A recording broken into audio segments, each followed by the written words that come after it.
Hello friends, welcome to our channel English பார்க்கலாம். இன்றைக்கி நம்ம பார்க்கக்கூடிய வீடியோ ரொம்ப முக்கியமான வீடியோ. பேசிக் டென்சஸ் பார்த்தினா ஒரு ஐடியா தான் பார்க்க போகிறோம். ஸோ இதில் ஃபஸ்ட்டாக நம்ம இந்த சென்டென்ஸில் எது வந்து கேபிட்டல் லெட்டரில் இருக்குது அப்படிங்கிற ஒரு விஷயம் சொல்லுங்கள் பார்க்கலாம். ரொம்ப ஈஸியாக சொல்லிடலாம். So I like ice cream. So small லெட்டரில் கொடுத்துருக்காங்க ஐ லைக் ஐஸ்கிரீம். எது கரெக்ட் இதில்?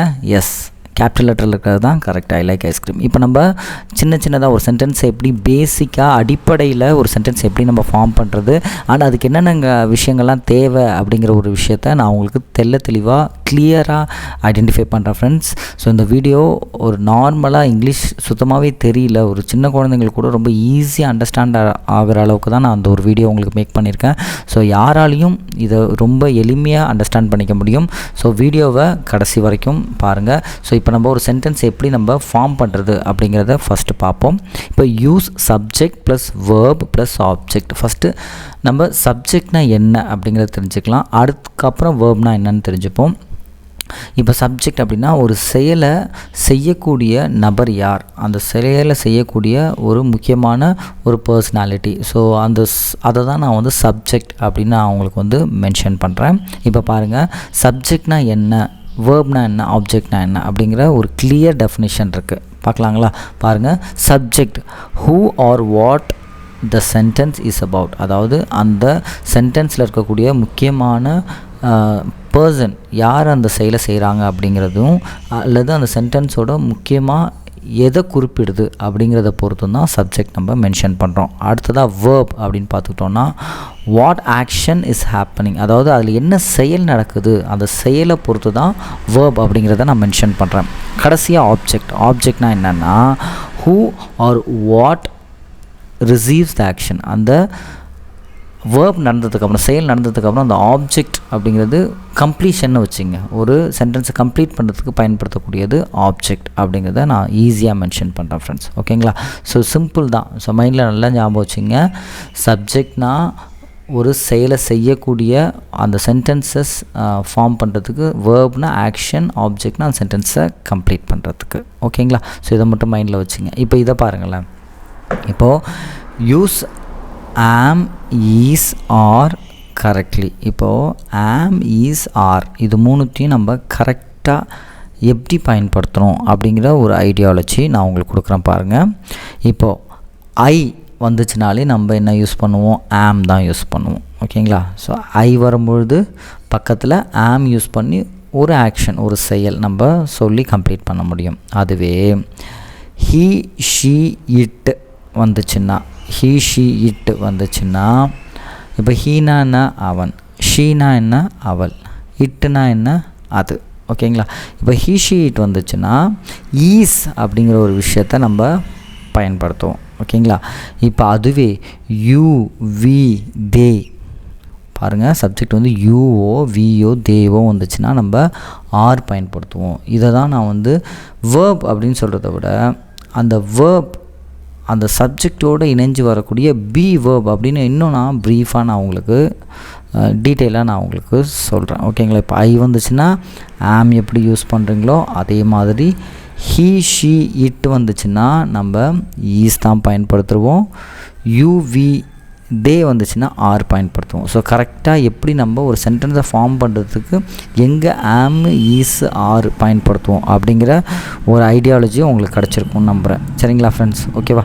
ஸோ உங்களுக்கு இப்போதைக்கு சென்டென்ஸுக்கு அப்புறம் எப்படி நம்ம ஒரு ஆக்ஷன் ஃபார்ம் பண்ணுறது அப்படிங்கிற ஒரு ஐடியாலஜி, மெத்தடாலஜி உங்களுக்கு ரொம்ப எளிமையாக சொல்கிறேன் பாருங்கள். இப்போ இதில் நீங்கள் மைண்டில் வச்சுக்க வேண்டிய ஒரே விஷயம் என்னென்னா, இது எல்லாமே நம்ம வந்து ஒரு ப்ரெசண்ட் ஃபார்மில் நிகழ்காலத்தில் நடக்கக்கூடிய ஒரு விஷயத்தை நம்ம மென்ஷன் பண்ணும்பொழுது இதை நம்ம எளிமையாக பயன்படுத்தலாம் அப்படிங்கிறத மட்டும் நீங்கள் ஈஸியாக மைண்டில் வச்சுக்கோங்க. ஓகேங்களா ஃப்ரெண்ட்ஸ்? அடுத்து இப்போ எக்ஸாம்பிள் பாருங்கள். இப்போ நம்ம சிம்பிளான ஒரு எக்ஸாம்பிள், இதில் நான் ஆமோ, ஈஸோ, ஆரோ எதுவுமே யூஸ் பண்ணாமல் I eat apple, I eat apples, she place football, they watch TV. இப்போ இது எந்த டென்ஸில் இருக்குது அப்படின்னு பார்த்துக்கிட்டோன்னா இது வந்து நம்மளோட சிம்பிள் ப்ரெசன்ட் டென்ஸ் ஃபார்மேட்டில் இருக்குது. சிம்பிள் ப்ரெசன்ட் டென்ஸில் நம்ம ஆமோ ஈஸோ ஆரோ பயன்படுத்தாமல் இப்போ சிம்பிளாக ஒரு ஆக்ஷன், ஒரு செயல் நடைபெறுதுன்னா அந்த செயலை மட்டும் நம்ம மென்ஷன் பண்ணி அது செய்யக்கூடிய சப்ஜெக்ட் யார் அப்படிங்கிறத மென்ஷன் பண்ணி அதோட நம்ம கம்ப்ளீட் பண்ணுறதுக்கு. இப்போ ஐ ஈட் ஆப்பிள்ஸ் அப்படின்னா சப்ஜெக்ட், வேர்ப், ஆப்ஜெக்ட் மூணுமே வந்துட்டுங்களா. இப்போ ஷீ பிளேஸ் ஃபுட்பால், இந்த இடத்துல ஏன் அருண் எஸ் போட்டிருக்காங்க, ப்ளேன்னே போடலாமே, ஷீ ப்ளேன்னே போடலாமே அப்படின்னு கேட்டிங்கன்னா, இப்போ இந்த இடத்துல தான் ஒரு ட்விஸ்ட் வச்சுருக்காங்க. என்னன்னா ஹீயோ ஷீயோ இட்டோ நம்ம பயன்படுத்துகிறப்போ நம்ம செய்யக்கூடிய ஆக்ஷனுக்கு பக்கத்தில் எஸ் தான் ஆட் பண்ணணும் அப்படிங்கிறத ஒரு ட்விஸ்ட்டு நம்மளுக்கு வச்சுட்டாங்க. ஸோ அதனால் நம்ம ஷீ யூஸ் பண்ணுறதுனால ப்ளேக்கு பக்கத்தில் எஸ் தான் போடணும். இப்போ ஹீ வச்சு ஒரு உதாரணம் பாருங்களேன். இப்போ ஹீ ரீடுன்னு சொல்லக்கூடாது, ஹீ ரீட்ஸ்ன்னு சொல்லணும். ஏன்னா ஹீ ஷீ இட்டு சப்ஜெக்டாக வருது. ஸோ இதை மட்டும் நம்ம மைண்டில் வச்சுக்கணும். இது நம்ம பேச பேச ஆட்டோமேட்டிக்காக நம்ம ஃப்ளோவில் பேச நம்மளுக்கு ஈஸியாக ஒரு வேர்போட ஒரு எஸ்ஸை ஆட் பண்ணுறது நம்மளுக்கு ஆட்டோமேட்டிக்காக வந்துடும். ஸோ ஸ்டார்டிங்கில் ட்ரபிளாக இருக்கிறவங்களுக்கு கண்டிப்பாக இது வந்து குயிக்காக வராதுன்னு சொல்லுவேன். ஈவன் எனக்கே பிகினிங் டைமில் ஸோ இதுக்கு டக்குன்னு பேசுகிறப்போ மிஸ்டேக்கனாக பேசுவேன். தவறுதலாக பேசினாலும் பரவாயில்ல, நீங்கள் அகைன் அண்ட் அகைன் ப்ராக்டிஸ் பண்ணும்போது ஆட்டோமேட்டிக்காக உங்களுக்கு ஃபெமிலியராக வந்துடும். இப்போ கீழே பாருங்கள், தே வாட்ச் டிவின்னு இருக்குது. தே வாட்ச், தேனா என்ன, அவர்கள். வாட்சுக்கு பக்கத்தில் எஸ் போட வேணாம். ஸோ ஏன்னா சிம்பிளாகவே நம்ம பேசலாம், தே வாட்ச் டிவி அப்படின்னே சொல்லிடலாம். ஓகேங்களா. இப்போ இது பாருங்கள், ஏ ஆன். இப்போது ஆன் எங்கே யூஸ் பண்ணுவோம், ஏ எங்கே யூஸ் பண்ணுவோம் அப்படிங்கிறத பார்த்துக்கிட்டோன்னா, இப்போது ஆன் அப்படிங்கிறது எங்கே யூஸ் பண்ணுவோம், எஸ் எக்ஸாக்ட்லி நம்ம வவ்வல்ஸ்ன்னு சொல்லக்கூடிய விஷயங்களில் ஆன் அப்படிங்கிறது பயன்படுத்துவோம். இப்போது ஏ அப்படி ஆன் அப்படின்னா என்ன அருண், ஏன் இதை நம்ம பயன்படுத்தணும் அப்படின்னு கேட்டிங்கன்னா, நார்மலாகவே நம்ம ஒரு ரிட்டன் எக்ஸாம்ஸ்க்கு எதுக்கோ ப்ரிப்பேர் பண்ணிகிட்ருக்கோம் அப்படின்னா இது மாதிரியான ஆர்டிகல்ஸ் அப்படின்னு சொல்லக்கூடிய இந்த டாபிக் பேர் ஆர்டிகல்ஸ். ஆர்டிகல்ஸ்லேருந்து நார்மலாகவே நம்ம கொஷின்ஸ் அதில் பார்க்க முடியும். அது மட்டும் இல்லாமல் நம்ம பேசக்கூடிய ஆங்கிலத்துலேயும் ஸ்போக்கன்லேயும் நம்ம ஆர்டிகல்ஸ் பயன்படுத்தணும் அருண். அஃப்கோர்ஸ் நம்மளோட சென்டென்ஸை பர்ஃபெக்ஷன் பண்ணுறதுக்கும் சென்டென்ஸை இன்னும் மெருகேற்றுறதுக்கும் இந்த ஆர்டிகல்ஸ் ரொம்பவே உங்களுக்கு கை கொடுக்கும். Use A before words that starts with a consonant sound. இப்போது ஒரு ஏ எங்கே யூஸ் பண்ணுவோம் அப்படின்னா கன்சோனன்ட் சவுண்ட்ஸ் வர இடத்துல நம்ம ஏ யூஸ் பண்ணுவோம். கன்சனன்ட் சவுண்ட்ஸ் அப்படின்னா என்னென்னா வவ்வல்ஸ் இல்லாத எல்லா ஆல்ஃபபெட்ஸும் கன்சனன்ஸ் தான். இப்போது ஏ இ ஐ ஓ யூ அப்படின்னு இங்கிலீஷில் சொல்லக்கூடிய வாக்கியங்கள் தான் வவ்வல்ஸ்ன்னு நான் சொல்கிறேன். அதுதான் இப்போ எக்ஸாம்பிள் பாருங்களேன், a cat, a dog, a house, இதெல்லாமே consonants. இப்போ use an before words that starts with the vowel sound. vowel soundனா என்னன்னா a e i o u வரக்கூடிய சவுண்ட்ஸுக்கு பிஃபோராக நம்ம an apple, an egg, an umbrella அப்படின்னு நம்ம பயன்படுத்துவோம். ஓகேங்களா. இது எல்லாமே வவ்வல் சவுண்ட்ஸ், அதாவது ஏஇஐஓயு அந்த மென்ஷன் பண்ணி வரக்கூடிய சவுண்ட்ஸுக்கு நம்ம இம்பார்ட்டன்ஸ் கொடுத்து அதுக்கு பிஃபோராக ஆன் ஆட் பண்ணுறோம். ஸோ இன்னும் தெளிவாக ஆர்டிகல்ஸை நான் வந்து ஒரு மென்ஷன் பண்ணி நான் உங்களுக்கு ஒரு வீடியோ செப்பரேட்டாகவே உங்களுக்கு கொடுக்குறேன். இப்போது சிம்பிளாக நம்ம டென்சஸ் அதை பற்றின பேசிக் ஐடியாலஜி நம்ம தெரிஞ்சுக்கிட்டோன்னா ரொம்பவே யூஸ்ஃபுல்லாக இருக்கும் அப்படிங்கிறதுக்காக தான் இந்த வீடியோவை குறிப்பிட்டு மென்ஷன் பண்ணியிருக்கோம். ஸோ இப்போது ப்ரெசன்ட் டென்ஸ் எங்கே பயன்படும்னா நம்ம day to day life, daily லைஃப்பில் நம்ம பேசக்கூடிய வாக்கியங்களை நம்ம செய்யக்கூடிய செயல்களில் இது ரொம்ப ரொம்ப பயன்படும். சரிங்களா. இப்போ பாருங்கள், use simple present tense for daily habits, daily routines. இப்போ டெய்லி நம்ம பேசக்கூடிய ஹேபிட்ஸ்லையும் ரொட்டீன்ஸ்லையும் இது ரொம்ப ரொம்ப பயன்படக்கூடிய வாக்கியமாக இருக்கும். அதுக்காக தான் நம்ம சிம்பிள் ப்ரெசன்ட் டென்ஸ் பயன்படுத்துகிறோம். இப்போது talk about things you do everyday, நம்ம செய்யக்கூடிய டெய்லி லைஃப்பில் இதை நம்ம தாராளமாக ரொம்ப ஃப்ரீக்வெண்ட்டாக அதிகப்படியாக நம்ம பயன்படுத்தக்கூடிய வாக்கியங்கள் இது ரொம்ப ரொம்ப முக்கியமான ஒரு பங்கு வகிக்கும் சிம்பிள் ப்ரெசன்ட் டென்ஸ். ஸோ இதை மைண்டில் வச்சுக்கோங்க. இப்போது எக்ஸாம்பிள் பாருங்களேன், ஐ கோ டு ஸ்கூல், டெய்லி செய்யக்கூடிய அந்த ஹேபிட்ஸில் அது ஒன்று. சரிங்களா? அதை தான் நான் சிம்பிள் ப்ரெசன்ட் டென்ஸில் சொல்கிறேன். I go to school. She drinks milk அப்படின்னா அவள் மில்க் பால் அருந்துகிறாள். அதாவது ட்ரிங்க்னா ஒரு ஆக்ஷன், அதுக்கு பக்கத்தில் எஸ்ஸையும் ஆட் பண்ணுறேன். ஏற்கனவே நான் சொன்ன மாதிரி ஹீ ஷீ இட்டை நம்ம சப்ஜெக்டாக வச்சுருந்தோம்னா வேர்புக்கு பக்கத்தில் எஸ் ஆட் பண்ணுறோம். We play outside. We play outside அப்படின்னா என்ன? எஸ், நாம் அல்லது நாங்கள் அப்படின்னு சொல்லலாம். இப்போ பார்த்துக்கிட்டிங்கன்னா எப்படி ஹீ ஷீ இட் வந்துச்சுன்னா நான் எஸ் ஆட் பண்ணுமோ அதுதான் கீழே மென்ஷன் பண்ணியிருக்காங்க. பார்த்துக்கோங்க. இப்போது ஹீயோ ஷீயோ இட்டோ வந்துச்சுன்னா நம்ம வர்போட அதோட என்ன ஆட் பண்ணோம்னா வெறும் எஸ் அல்லது இஎஸ் கூட நம்ம ஆட் பண்ணிக்கலாம். அது நம்ம பேசக்கூடிய செயல் வேர்பு பொறுத்து மாறுபடும். இப்போ கோனா கோஸ், அப்போ இஎஸ் ஆட் பண்ணுறோமா, அவ்வளோதான் ஃப்ரெண்ட்ஸ். இப்போ பாருங்கள் கீழே உதாரணம் ரொம்ப சிம்பிளாக கொடுத்துருக்காங்க பாருங்கள். He plays, he plays. She runs, she runs. அந்த ப்ளே அதுக்கு பக்கத்தில் நான் எஸ் ஆட் பண்ணுறேன். ரன்னுக்கு பக்கத்தில் ஒரு எஸ் ஆட் பண்ணுறேன். ஏன் இந்த இடத்துல எஸ் ஆட் பண்ணுறேன்? அவ்வளோதான். ஹீ ஷீட் நான் சப்ஜெக்டாக வச்சுருக்கிறதுனால எஸ் ஆட் பண்ணுறேன். ஓகே ஃப்ரெண்ட்ஸ், கிளியராக புரியுதுங்களா? இப்போ பாஸ்ட் டென்ஸுக்குள்ள ஒரு உதாரணம் பார்த்துருவோமா? ஸோ எப்படி பாஸ்ட் டென்ஸ் யூஸ் பண்ணுறோம் அதுக்கு முன்னாடி நம்ம உதாரணம் நம்ம என்னென்னலாம் உதாரணம் இருக்குது அப்படிங்கிறத ஃபஸ்ட்டு பார்த்துருவோம்.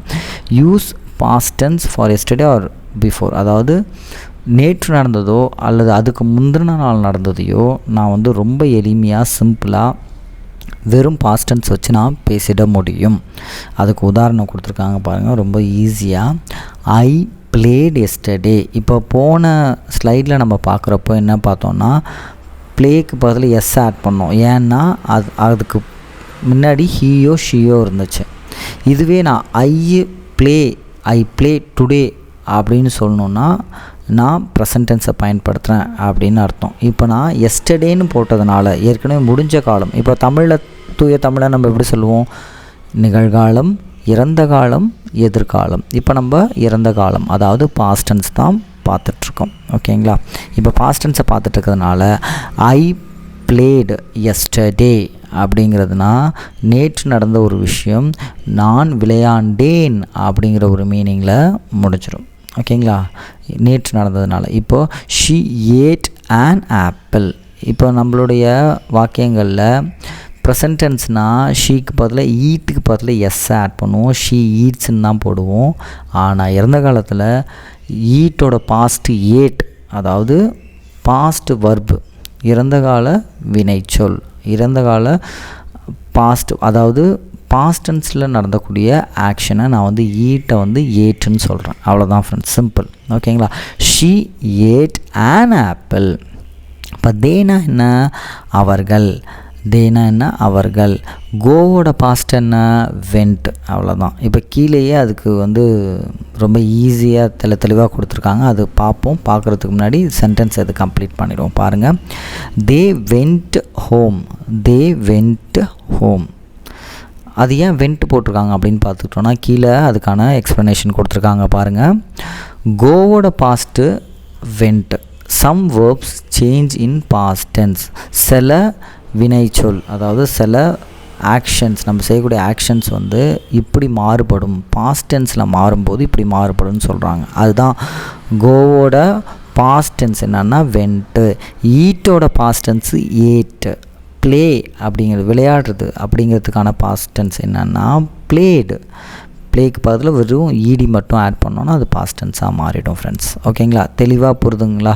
ஸோ பாஸ்ட் டென்ஸை நம்ம எங்கே பயன்படுத்தணும் அப்படிங்கிறது இப்போ பாருங்கள். கொஷின் எப்படி நம்ம ஒரு கேள்வி சிம்பிளாக கேட்கலாம் அப்படின்னு பார்ப்போம். அதுக்கு முன்னாடி WH கொஷின்ஸ் அப்படின்னா என்ன அப்படிங்கிற ஒரு சின்ன எக்ஸ்ப்ளனேஷன் நம்ம பார்க்கலாமா? இப்போது வாட்டு, வேரு, ஹூ, வென்னு, ஒய்யு, ஹவ் இது எல்லாமே அடிப்படையில் இருக்கக்கூடிய ரொம்ப எளிமையாக ரொம்ப சிம்பிளாக நம்ம இதை வச்சு கேள்வி கேட்டுட முடியும். வாட்டுனா தமிழில் மீனிங் என்ன? என்ன. வேர் அப்படின்னா என்ன? எங்கே அப்படிங்கிற மீனிங். ஹூ அப்படின்னா என்ன? ஹூனா யார் அப்படிங்கிற மீனிங். வென்னுனா எப்போது அப்படிங்கிற மீனிங் ஃப்ரெண்ட்ஸ். ஓகேங்களா. ஒய் அப்படின்னா ஏன் அப்படிங்கிற மீனிங். ஹவ் அப்படின்னா எப்படி. ஸோ எல்லாமே நீங்கள் மென்ஷன் பண்ணிங்க. நம்மளோட வீடியோ போடும்போது மட்டும் அட்லீஸ்ட் ஒரு சின்னதாக ஒரு நோட்ஸோ நீங்கள் எழுதக்கூடிய உங்களோட பர்சனல் புக்லெட்டோ வச்சு நீங்கள் லேர்ன் பண்ணிக்கிறப்போ ரொம்ப குயிக்காக ரொம்ப சீக்கிரமாக லேர்ன் பண்ணிப்பீங்க ஃப்ரெண்ட்ஸ். அதை மட்டும் நான் தெளிவாக சொல்லுவேன். ஏன்னா நீங்கள் நோட்ஸ் எடுத்து நீங்கள் இதை கற்றுக்கும் பொழுது அதுக்கான பவர் வந்து டபுள் மடங்காக இருக்கும். நீங்கள் ஜஸ்ட்டு வீடியோவாக பார்க்குறத விட இது மாதிரி நோட்ஸ் எடுத்து ரிப்பீட்டடாக அந்த வீடியோஸை நீங்கள் பார்த்து கோத்ரூ பண்ணுறப்போ அதுக்கான ரிசல்ட் கண்டிப்பாக ரொம்பவே பவர்ஃபுல்லாக இருக்கும்னு சொல்லுவேன். இப்போ பாருங்கள், வாட் வச்சு அவங்க எப்படி கொஷின் மேக் பண்ணுறாங்க. What is your name? Simple. அதாவது ரொம்ப எளிமையாக இதில் வந்து ஆக்ஷன்ஸ் ரொம்ப அதிகமாக யூஸ் பண்ணாமல், அதாவது ஒரு செயல் நடைபெற்றுச்சு அப்படின்னா அந்த செயலை வச்சு நம்ம எப்படி மேக் பண்ணணும் அப்படிங்கிற ஒரு சின்னதாக ஒரு ரூல் மேக் பண்ணி சொல்லலாம். நீங்கள் எளிமையாக இப்படியே நீங்கள் கொஷின் கேட்டுற முடியும். பாருங்கள், வாட் இஸ் யுவர் நேம் அப்படின்னு ஈஸியாக கேட்டுடலாம். வேரை வச்சு எப்படின்னா where is my bag, where is your bag அப்படின்னு கூட நம்ம கேட்க முடியும். இப்போது இதில் செயல் ஆக்ஷன்ஸ் எதுவுமே நடக்கலை.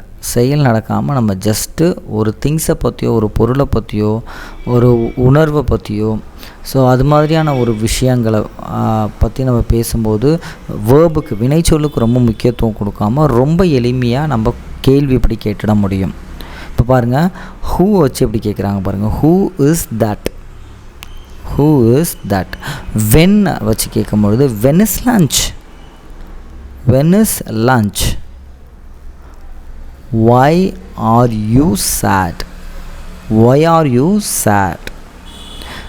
சோகம், சேட்னா சோகம். ஹவுக்கு எப்படி சொல்கிறாங்க, how are you, how are you, எப்படி இருக்கீங்கன்னு கேட்பாங்க இல்லையா. இதெல்லாம் ரொம்ப எளிமையான கேள்விகள். இப்படியும் நீங்கள் கேள்வி கேட்க முடியும். சரிங்களா ஃப்ரெண்ட்ஸ். இப்போ அடுத்து பார்ப்போம் பாருங்கள், கேனு கேனாட். இப்போது கேனாட்டை பற்றி நான் உங்களுக்கு ஒரு முக்கியமான ஒரு விஷயம் நான் சொல்லியே ஆகணும். இந்த கேனாட் அப்படிங்கிறத வச்சு நீங்கள் ஒரு கேள்வி கேட்க முடியும், பதில் சொல்ல முடியும், ஒரு சென்டென்ஸை நீங்கள் ஈஸியாக ஃபார்ம் பண்ணிட முடியும். ஸோ எப்படி நம்ம ப்ரெசன்ட் டென்ஸில் டே டு டே லைஃப்பில் நம்ம பயன்படுத்திகிட்ருக்கோமோ, உங்களோட கரண்ட் சுச்சுவேஷன், இப்போ ஒரு சுச்சுவேஷனில் இருக்கீங்க, அந்த சுச்சுவேஷன் நான் ஹேண்டில் பண்ணணும், அந்த சுச்சுவேஷன் நான் ஈஸியாக எளிமையாக பேசி அவங்களுக்கு வந்து புரிய வச்சிடணும் அப்படின்னா மாடல்ஸில் ஒன்றா இருக்கக்கூடிய இந்த கேனாட் வந்து ரொம்பவே கை கொடுக்கும் ஃப்ரெண்ட்ஸ். அதை மட்டும் மைண்டில் வச்சுங்க. இந்த கேனாட் அப்படிங்கிறத வச்சு நீங்கள் ஒரு பதில் வாக்கியம், ஒருத்தவங்க கொஷின் கேட்குறாங்கன்னா அந்த கொஷின் கூட நீங்கள் பதில் சொல்ல முடியும். அவங்க கேனை வச்சு தான் கொஷின் கேட்குறாங்க அப்படின்னா நீங்கள் கேனை வச்சு பதில் சொன்னீங்கன்னா பர்ஃபெக்ட். அவங்க கேட்குற கேள்விக்கு நீங்கள் கேனை வச்சு பதில் சொல்லும் பொழுது பதில் சொல்கிறீங்க, அதாவது கேனை அவங்க கேட்காம நீங்கள் பதில் சொன்னீங்க அப்படின்னாலும் அது வந்து முற்றிலும் தவறுதலில் போய் முடியாது. ஏன்னா கேனுக்கான மீனிங்கை தெரிஞ்சுக்கிட்டு நீங்கள் அதுக்கான பதில் சொல்லும் பொழுதும் அதுக்கான கேள்வி கேட்கும் பொழுதும் ரொம்ப எளிமையாக உங்களுக்கு, அதாவது எளிமையான ஆங்கில நடை, இவங்க பேசுகிற இங்கிலீஷ் வந்து எனக்கு புரியுது, அண்டர்ஸ்டாண்ட் ஆகிக்குது அப்படிங்கிற ஒரு லெவலுக்கு ஒரு ஸ்டேஜுக்கு போயிடுவீங்க. So best communication, better communication அப்படின்னா என்னென்னா நீங்கள் சொல்கிற விஷயம் ஆப்போனண்ட்டுக்கு புரியணும் இல்லையா. ஸோ எதிர்த்தரப்பாளுக்கு நம்ம சொல்லக்கூடிய வாக்கியம் புரிஞ்சாவே அதுவே எக்ஸலண்ட்டான கம்யூனிகேஷன், ஒரு பெஸ்ட் கம்யூனிகேட்டர் அப்படின்னு சொல்லுவாங்க. ஸோ இந்த இடத்துல கேன் அப்படின்னா தமிழ் மீனிங்னா முடியும், கேனாட் அப்படின்னா முடியாது அப்படிங்கிற மீனிங்.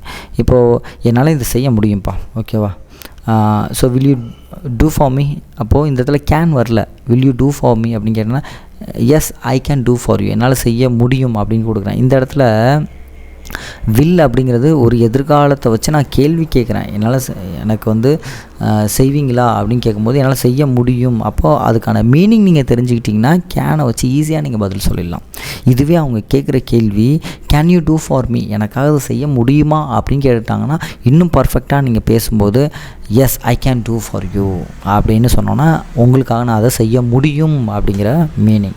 ஓகேவா ஃப்ரெண்ட்ஸ். இப்போ இவங்க கீழே 2 வாக்கியம் நான் உங்களுக்கு ரொம்ப சிம்பிளாக எளிமையாக கொடுத்துருக்கேன் பாருங்கள். I can swim, I can swim, she can not drive. இப்போ மீனிங் பாருங்கள், ஐ கேன் ஸ்விம், என்னால் ஸ்விம் பண்ண முடியும், ஐ நோ ஹவ், எப்படி இன்னும் எனக்கு தெரியும் அப்படிங்கிற மீனிங் இன்டைரக்டாக இருக்குது. She can not drive, she doesn't know how, அவளுக்கு ட்ரைவ் பண்ணுறது எப்படி அப்படிங்கிறது அவளுக்கு தெரியாது அப்படிங்கிறது இன்டைரக்டாக நம்ம சொல்லிட முடியும். ஓகே ஃப்ரெண்ட்ஸ், அதுதான் கேனுக்குள்ள மீனிங். கேன்னா முடியும், கேனாட்னா முடியாது அப்படிங்கிற மீனிங். அதுக்கு வந்து நம்ம கேள்வியாகவும் நம்ம அதை ஃபார்ம் பண்ணி கேட்க முடியும், பதிலாகவும் நம்மளால் சொல்ல முடியும். இப்போது முக்கியமான ஒரு விஷயத்துக்கு வந்திருக்கோம், என்னென்னா பொலைட் வேர்ட்ஸ். பொலைட் வேர்ட்ஸ் அப்படின்னா என்னென்னா, இதுக்கு நான் ஒரு உதாரணம் சொல்லி ஆகணும். என்னென்னா, நான் ஒர்க் பண்ணுறப்போ ஒரு எக்ஸாம்பிள் இன்ஸ்டன்ட் என்னென்னா, ஒவ்வொரு ஒர்க்கும் முடிக்கும் பொழுதும் நான் வந்து ரொம்ப ப்ரெஷரோடும் ரொம்ப ஹார்ஷாகவும் ஒர்க் பண்ண மாட்டேன். என்னோடய பிகினிங் ஸ்டேஜில் ஆரம்பத்தில். ஸோ எனக்கு ஒரு சீனியர் இருப்பாங்க. ஸோ அந்த சீனியர் வந்து எனக்கு ஒர்க் கொடுப்பாங்க. அவங்க கொடுக்குற விதம் எப்படி இருக்கும்னா, அவங்க யூஸ் பண்ணுற வேர்ட்ஸ் எப்படி இருக்கும்னா, ரொம்ப பொலைட்டாக, ரொம்ப கைண்டாக, எனக்கு இதை செஞ்சு தர முடியுமா, இந்த ஒர்க்கை கம்ப்ளீட் பண்ணி தர முடியுமா, அவங்க நினச்சாங்கன்னா ஒரு பேர்டன், ஒரு ப்ரெஷர், இதை நீங்கள் பண்ணி தான் ஆகணும் அப்படிங்கிற ஒரு கட்டாயம் நம்மளால் அவங்க வந்து கொடுக்க முடியும். நம்மளுக்கு வந்து அவங்க டெஃபினட்டாக கொடுக்க முடியும். ஸோ அந்த லெவல் ஸ்டேட்டஸில் தான் இருப்பாங்க ஹையர் அஃபீஷியல்ஸ். ஆனால் அவங்கள்ட்டேருந்து லேர்ன் பண்ணிக்கிட்டது என்னென்னா, பொலைட்டாக இருந்தோன்னா நம்மளுக்கு கீழே இருக்க ஒர்க் பண்ணுறவங்கள வந்து ரொம்ப ப்ரெஷர்டாக இல்லாமல் அவங்கள்ட்ட மேக்ஸிமம் எஃபிஷியன்சி அவங்கள்ட்ட வாங்கிட முடியும் அப்படிங்கிறத நான் லேர்ன் பண்ணிக்கிட்டேன். ஸோ அதனால் ஆங்கிலத்துலேயும் இதை வந்து இன்க்ளூட் உங்களுக்காக பண்ணியிருக்கேன். ஸோ இதில் வந்து முக்கியமாக பொலைட் வேர்ட்ஸ் அப்படிங்கிறத நான் மென்ஷன் பண்ணி உங்களுக்கு சிம்பிளாகவே கொடுத்துருக்கேன். அதாவது இந்த வீடியோ ஃபுல்லாகவே பிகினர்ஸ், ஆரம்பத்தில் இருக்கக்கூடிய ஆங்கிலம் பேசணும்னு ஆர்வம் இருக்கக்கூடிய அவங்களுக்கு தான் இந்த ஒரு வீடியோ கொடுத்துருக்கிறதுனால இதை மட்டும் இப்போதைக்கு நீங்கள் மைண்டில் வச்சுங்க. முடிஞ்சால் நோட்ஸும் எழுதி வச்சுங்க. ஸோ இதெல்லாம் வந்து பொலைட் வேர்ட்ஸில் சேரக்கூடிய ஒரு விஷயங்கள். உங்களோட வாக்கியத்தில் இதெல்லாம் ரொம்ப அதிகமாக பயன்படுத்துங்க. இது வந்து உங்களோட லெவல் ஆஃப் நாலேஜை வந்து காட்டுறதோட உங்களோட லெவல் ஆஃப் ஆட்டிடியூடை கண்டிப்பாக ரிஃப்ளெக்ட் பண்ணும். இதெல்லாம் நீங்கள் யூஸ் பண்ணுறப்போ ஒரு மொழியில் வந்து ஒரு பணிவு இருக்கும்பொழுது உங்களோட ஆட்டிடியூடை கண்டிப்பாக அது ரிஃப்ளெக்ட் பண்ணும். இதை நான் ரியலைஸ் பண்ணியிருக்கேன். கண்டிப்பாக நீங்களும் ஃப்யூச்சரில் இதை பயன்படுத்தும் போது ரியலைஸ் பண்ணுவீங்க. அதில் ஃபஸ்ட்டு பாருங்கள், ப்ளீஸ் அப்படிங்கிறது இருக்குது. ப்ளீஸ் இது வந்து can you do for me அப்படின்னு கேட்குறதுக்கும் can you please do for me அப்படின்னு கேட்குறதுக்கும் வித்தியாசம் இருக்கா? அதுதான் ப்ளீஸ். ஓகேங்களா? தேங்க்யூ. இப்போ ஒரு விஷயத்துக்கு நம்ம வந்து நம்மளுக்கு வந்து ஒரு உதவி பண்ணியிருக்காங்க அப்படின்னா சிம்பிளாக நம்ம தேங்க்யூ சொல்லுவோம். பட் அதுக்கு பவர் ரொம்ப ஜாஸ்தி. அது வந்து பொலைட் வேர்ட்ஸை சேரக்கூடிய ஒன்று. அதனால் தேங்க்யூ அப்படிங்கிறத அதிகமாக பயன்படுத்துங்க. சாரி, ஒரு விஷயத்தை நம்ம தப்பு பண்ணிட்டோன்னா சாரி கேட்குறதுக்கு யோசிப்போம். பட் யோசிக்காமல் டெஃபினட்டாக நம்ம அந்த இடத்துல சாரி அப்படின்னு கேட்குறப்போ அதுவும் ஒரு பணிவான ஒரு ஆட்டிடியூடை ரிஃப்ளெக்ட் பண்ணும். கடைசியாக எக்ஸ்கியூஸ் மீ ஒரு பெர்மிஷன் கேட்குறதுக்கு எக்ஸ்கியூஸ் மீன்னு கேட்டோன்னா அது வந்து பெர்மிஷனில் சாடும் ஃப்ரெண்ட்ஸ். ஓகேங்களா? இதெல்லாம் பொலைட் வேர்ட்ஸில் வரக்கூடிய ஒரு விஷயங்கள். இப்போ பாருங்கள், ப்ரெசன்ட் டென்ஸ்னால் என்ன, ப்ரெசன்ட் டென்ஸ் அப்படிங்கிறது எங்கே நம்ம பயன்படுத்தணும். ஸோ அது மாதிரியான ஒரு சிம்பிளான ஒரு டெஃபினேஷன்ஸ் உங்களுக்கு ரொம்ப ஈஸியாக கொடுக்குறேன் பாருங்கள்.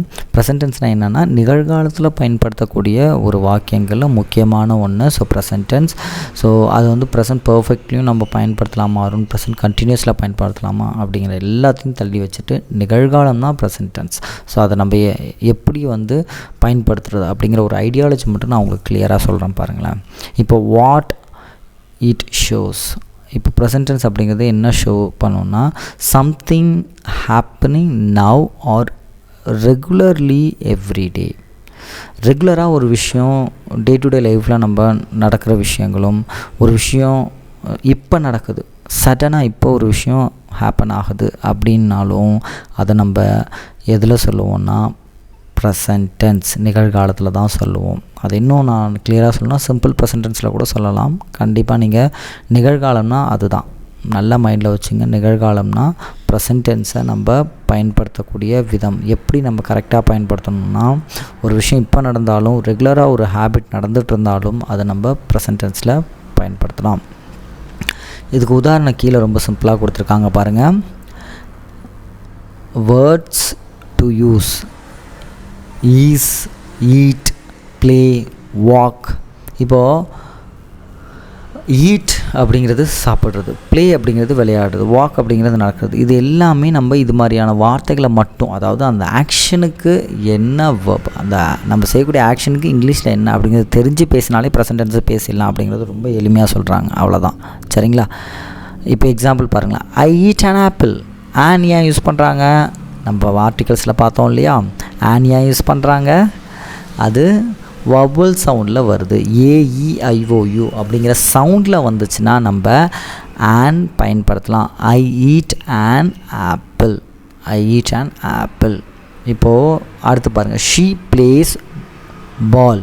She plays ball. இந்த இடத்துல எஸ்ஸே ஆட் பண்ணியிருக்காங்க. ஏற்கனவே நான் சொன்ன மாதிரி ஹீயோ ஷீயோ இட்டோ நம்ம பயன்படுத்திட்டோன்னா அதுக்கு பக்கத்தில், அதாவது அது பக்கத்தில் பயன்படுத்தக்கூடிய செயல், ஆக்ஷன், எந்த ஆக்ஷனாக இருந்தாலும் அந்த ஆக்ஷனோட நம்ம எஸ்ஸை ஆட் பண்ணிடணும்.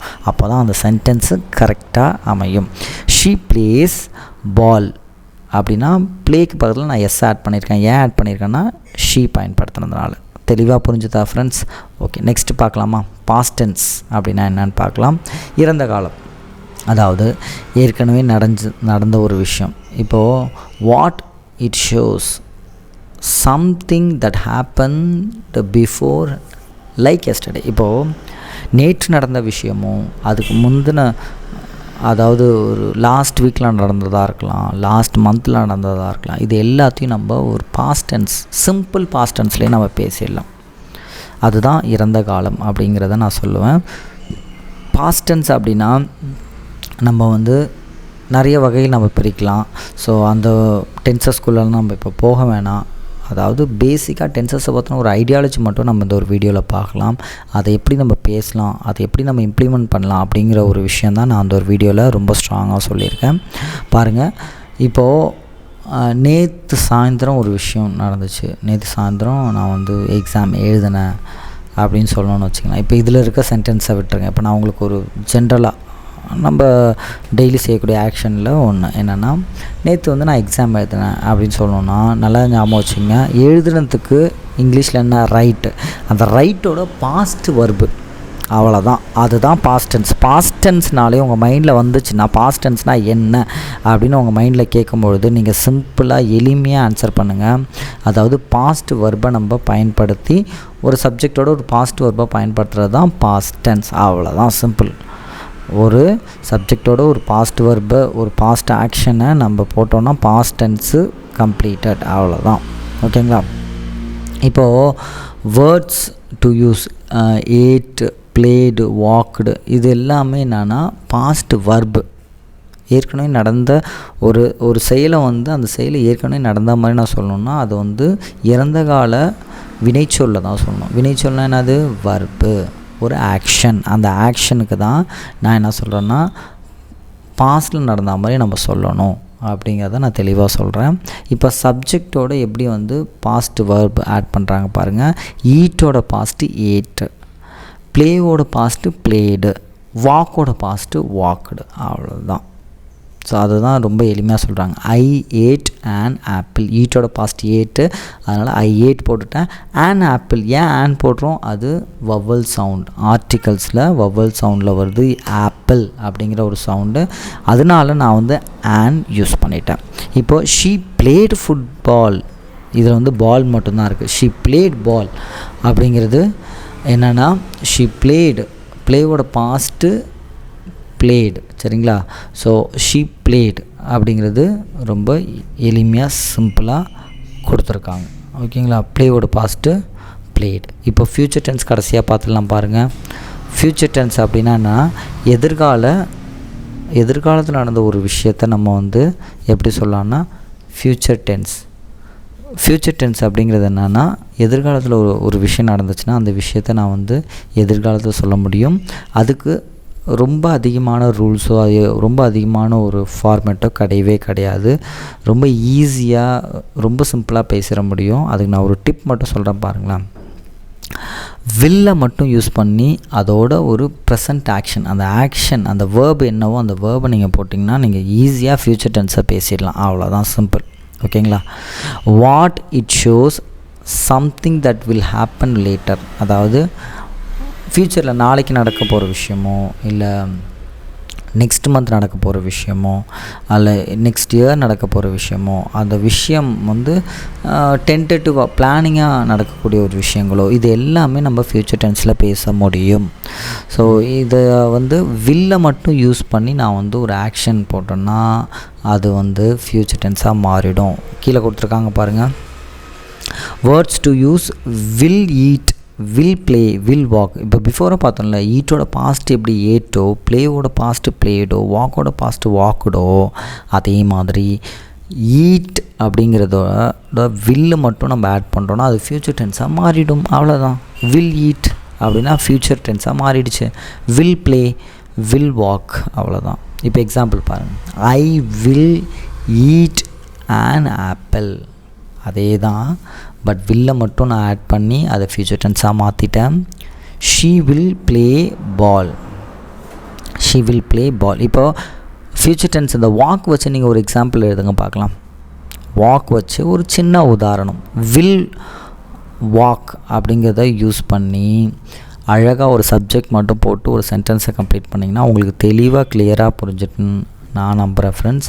ஸோ இது மாதிரி ஒவ்வொரு விஷயங்களும் நீங்கள் ரொம்ப ஈஸியாக எளிமையாக கற்றுக்க முடியும். So simple future tense, simple past tense, simple present tense, இது எல்லாமே ஒரு வர்பை மென்ஷன் பண்ணி நம்ம அதை பாஸ்ட்டாக மாற்றணுமா இல்லை வில்லு யூஸ் பண்ணுமா அப்படிங்கிற ஒரு ஐடியா மட்டும் மைண்டில் வச்சுட்டிங்கன்னா ஈஸியாக பேசிடலாம். ஸோ இந்த வீடியோ உங்களுக்கு கண்டிப்பாக யூஸ்ஃபுல்லாக இருக்கும்னு நம்புகிறேன். அண்ட் இந்த வீடியோ மறுபடியும் ரிப்பீட்டடாக பாருங்கள். ஸோ உங்களுக்கு நல்ல ஐடியாலஜி கிடைக்கும். நெக்ஸ்ட் வீடியோவில் உங்களை வந்து பார்க்குறேன் ஃப்ரெண்ட்ஸ். அது வரைக்கும் bye from Arun. Take care and signing off.